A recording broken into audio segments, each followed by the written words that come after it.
Nothing's going down. Oh no, we're in. Never mind. I won't ask in the chat. I'll ask in the chat in a bit. All right, ladies and gentlemen, the time. Oh, it's a regame. Has finally come. Oh, wait, what? I guess the issue was pretty serious. I suspect it was impossible to reconnect fix issue kind of thing. Wow, that's happened for the first time in HGC China history that apparently someone couldn't reconnect at all. So the issue was that difficult to resolve that was actually resulting in a rematch after the one had just taken a keep. Wow. It was like we have had one before, haven't we? It was like the one game I missed at the start of last season. Yeah, and even then, I think the issue wasn't really as grave, and the game was only like a few minutes in. But wow, after 15 minutes or so, that is quite the bummer now for the one, because I think they definitely were the team that looked a little stronger there, just destroying a keep and such. But whatever, if both teams agreed with it, then we shall not be the ones to object. And first blood is this time achieved by Sunny Lion. So the one getting the counter kill though, so instead of being a 2-0 at the very start of the game, this time it is a 1-1. So we're having a couple immediate changes. Both teams very active on the map though. Junkrat will scout that this is happening. His team too far away to do anything about this. Mine is down, and nice dodge by Feed B there, able to position himself very effectively. Now, we're going to have to closely observe whether the players are forced to stick to the same talent choices, because if that were to be the case, then the surprise effect now of Sunny Lion's composition would be gone. And that could actually be a crippling blow. If the enemy team can basically expect another Leap Judgment game, they are able to prepare much better for it. So let's see what the rule set in HGC China is in those situations. In the meantime, we see a brawl here on Malfurion. He ends up falling first, dropping very low himself here. The healing is good. The shields are good as well. So this is the thing, Sunny Lion will fight well from behind. This is why the Judgment and Leap combo actually worked pretty reasonably, because it was a from behind unexpected composition. There's a very good chance they're going to get to level 10, and if they're forced to pick the same talents, they might be winning, which means if they continue to play how they are at the moment, which means there's a solid chance, as Twilight is forced away, survives the Pulse Bomb this time, there is a pretty good chance that we're going to have to see Sunny Lion just snowball crazy out of control if they can continue to get kills. Yeah, all right. So Hugo, by the way, applying a cool little trick here, going back to base first, healing himself up, and then taking over the top Fallen Shaman camp here to have a better timing as well with the Shrine. Of course, the later you time it, the more value you can potentially get from it. But Sunny Lions weren't idle, they weren't sleeping, they were going for their own Fallen Shaman camp. Genji actually chunked down, but gets healed immediately. Fallen Shaman camp will begin pushing up. Both actually almost synced, but the ones is a little bit earlier. First, Everett's Might is down, so even with the amount of damage, they weren't able to kill him off. There is the abundance from Alexstrasza as they begin to move in and put on the pressure. They're going to try and take out the Fallen Shaman of the enemies here. Burden going in, he relentless. Trying to lock down anyone in the backline here, and they're getting chunked down quite heavily by all those Malthael spells and Junkrat grenades. So Alexstrasza is going to have to work double time to keep everybody alive. But the healing fountain here as well active. BP dodging the Storm Bolt, huge, very important. If that one had landed, I think that could have been the kill on the doggy. But once again, look at all that poke catcher. All the health bars from Sunny Lion, they're dropping so low. And I think a Dragon Queen would have to be used early, but it was actually interrupted by a concussion mine. It's a pretty big deal, goes on a short cooldown here, so they're going to have to march in, basically, and then pop it. But here comes. Zone out. Yeah, like you said, here comes the Dragon Queen. Nice, larger abundance in that Dragon Queen form as they move forward. Heal onto Genji, who's in the backline, trying to cause some grief for Lucky, who's trying to sneak around the outside. He is targeted, and Greymane picks up the kill. The bomb lands on Twilight, who is able to survive, and Jada also tanking through. Yeah, unfortunately, the pulse bomb here landing on the wrong target. No one was killed on the Sunny Lion side, and it was actually Hihi to fall here. He overstayed his welcome, didn't know his limits on the Murden, and here we go. Genji deflect, huge value. The Junkrat concussion mine is huge, though. Tracer going for the kill. Overwatch for Overwatch. Down goes Tracer. Like you said, Twilight able to throw in one more spear, not able to pick up the kill here. But despite the one picking up a small level lead here, they are still behind, actually. This Punisher is going to get these towers and will easily make up the XP that Sunny Lion are down here. Pull, though. That was a great pull by Lucky, all the way behind the fort, which means the Punisher is no longer going to attack the towers in the concussion mine. Buying a little bit more time. Can they kill it in time? I think they can. Second tower is safe. Take that back. What a defense by the one. A single tower. I know level 1 Punishers aren't that good, but that looked really solid for Sunny Lion to get even more value out of that. Uh-oh, did you just have a circle? Yes. Oh, no. I'm sitting at 7, by the way. I'm still circling, and I'm going to be way beyond that. Yeah, 11. I will... Okay. Uh-oh, guys. Monka is this... Not like this! Not again! We all remember what happened yesterday. If you 5. I will refresh again. I'm sitting at 9, by the way, but I'm also going to refresh here. So maybe it was just a spiky, lonely circle. Okay. 659. I'll leave it there because if you're refreshing, 7-2. That'll do. That's pretty close. That's just over half a second. As we see Hugo returning to his lane, putting a little bit of pressure onto Twilight here. Okay. I keep forgetting that it's seconds, not decimals. I keep forgetting that. I want to say like it's, oh, my latency is 6.42, which is the correct way of saying it. You don't say 642. But, oh, I on BB. Absolutely dead. Good attempt by first to attempt to shield it, but the burst, 4 versus 2, very little chance of them getting out there. BT, it was not meant to be for you to survive this onslaught, even though Tyrael tried his hardest to save a buddy in trouble. It was still too much damage coming in from Chaser and Merging here. Really good lockdown. Once again, we see Lucky with those concussion mines trying to separate the mercenaries a little bit. Actually, that one Impaler misled a little bit there.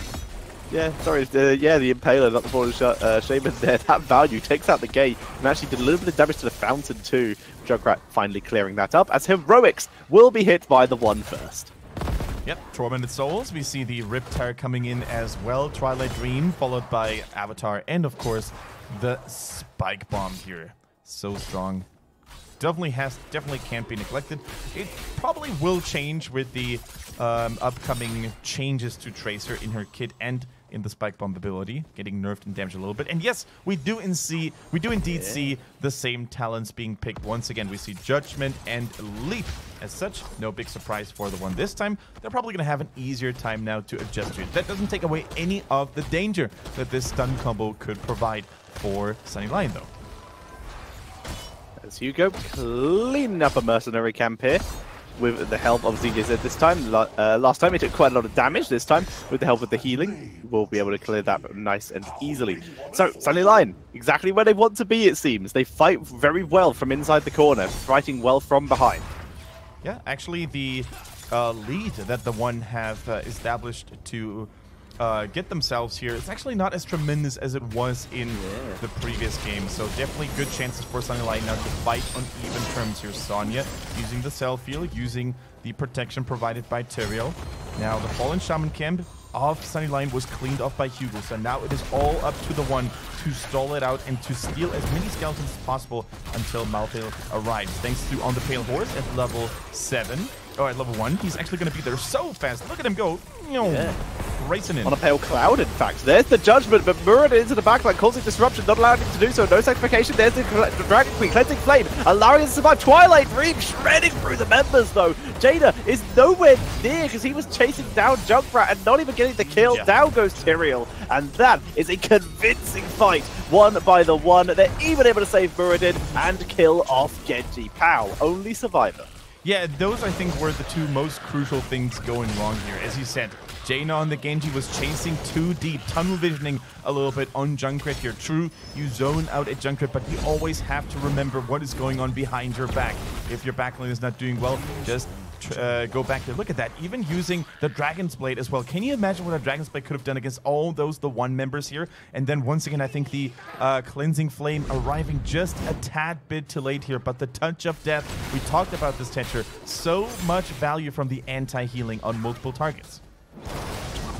That is crazy useful when you are up against a Cleansing Flame or some lovely abundances from Alexstrasza, which she did go for the abundance level 1 talent. As we see Jaina just gonna try and soak some XP for his team, try and get them to level 13 here. Up to this point, actually, this game is going very similarly to the one that we just saw. You know, the one maintaining a solid lead, and Meng tearing things up on that Tracer, and the bottom keep was actually falling there as well. So it looks like we're gonna have history repeat itself here, and maybe Sunny Lion, maybe they can come back once more. But we once again have to stress the fact that they no longer have the element of surprise at their side with that lead, with that judgment, is really starting to cripple them quite heavily. Sonya is arriving just now from the top lane, so is going to be able to join in for an engage if they do choose to go for a target. Nice Storm Bolt by Hihi, continuing to put on the pressure. Punisher about to go down. Hugo is a little bit too close here, but does get out of range of any kind of judgment turnaround. Now level 13 must be the next big goal here for Sunny Lion. The moment they get it, they could probably try to force a fight here. Ideally from a hidden angle. Ideally you're going to have either Tyrael or Sonya flank from obscured vision. In the meantime, it is actually Hihi who's the one surprising Wildlight. Cute little dodge to the side here. Jukin. And getting out to safety. In the meantime, we see the judgment call coming onto Junkrat. The Dragon Blade has been used. No escape for the Junker. Genji is still on a tear. Took actually a lot of damage from those bombs. The deflect was huge. Dragon Queen, the Cleansing Flame, trying to save it. The touch of death, though, denied so much healing, and as such, Greymane goes down as well, making what was a pretty solid engagement onto the Junkrat into a 2-for-1 in favor of the one. Yeah, and from somewhere far away, Junkrat is yelling, "Worth it!" Because that was fantastic. The Holy Ground, actually, saving Tyrael for now. The Twilight Dream whiffed once again. A couple of unclean plays here from China. From the Chinese teams, but at least for the one, they're 16 now, getting all that value.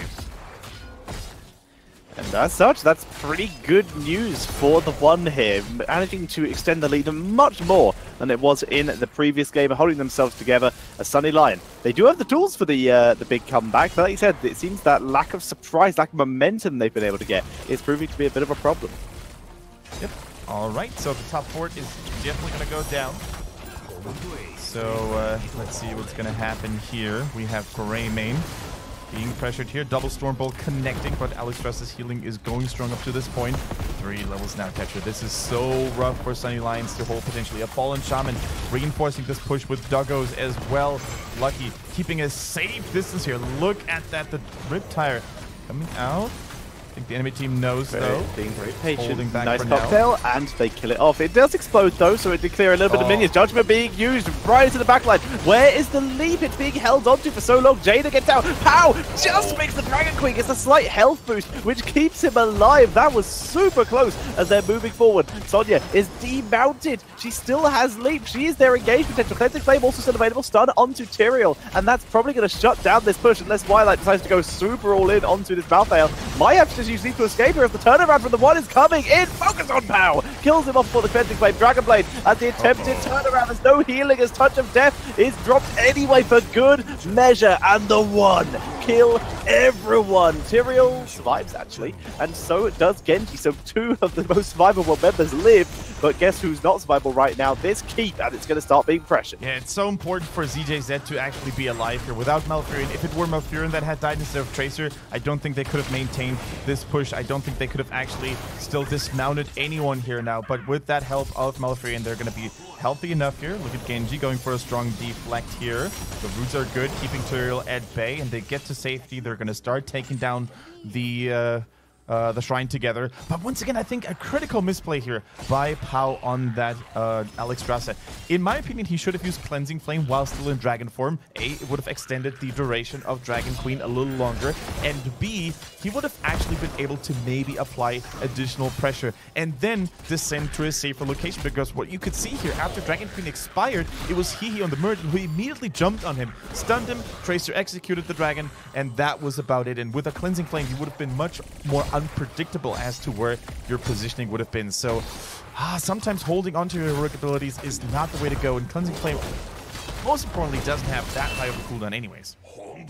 Muradin, though, we have to talk about here. It's not just mistakes, it's definitely great plays. True, Muradin is MVP here. He every single time Tyrael has got in, Muradin's been in, has just leapt straight past and just left Tyrael alone. He's just harassing the backline, even harassing Sonya so much that the leap follow-ups have not been there. Yeah, definitely true. He's playing out of his mind here right now. He's always there where his team needs him to be. Those Storm Bolts, almost 100% accuracy here. Oh, it goes. Here comes the Riptire. The Tormented Souls as well. Judgment coming in. Dragonblade picks up 1 kill, but Jada is all alone. Pow needs to get in range. Jada survives. Nice deflect. Who survived Tracer, but now there is a Punisher and 4 Angry the One members pushing right in for the core. And guess what, Genji, with no Dragonblade, he is going to have to get the reset of his life to have any hope of defending this, and the odds are looking low. Meg is low. Can he get the kill to get the reset? No, the timer has run out. Genji survives the attempt on his life, but that was no reset taken out, and that is going to be it. That is GG. It's game number 1 goes over to the 1. For a moment, I thought they could maybe turn this around with Genji dealing a significant amount of damage, but with that Punisher, of course, still hammering at the core, it was the One's game to take.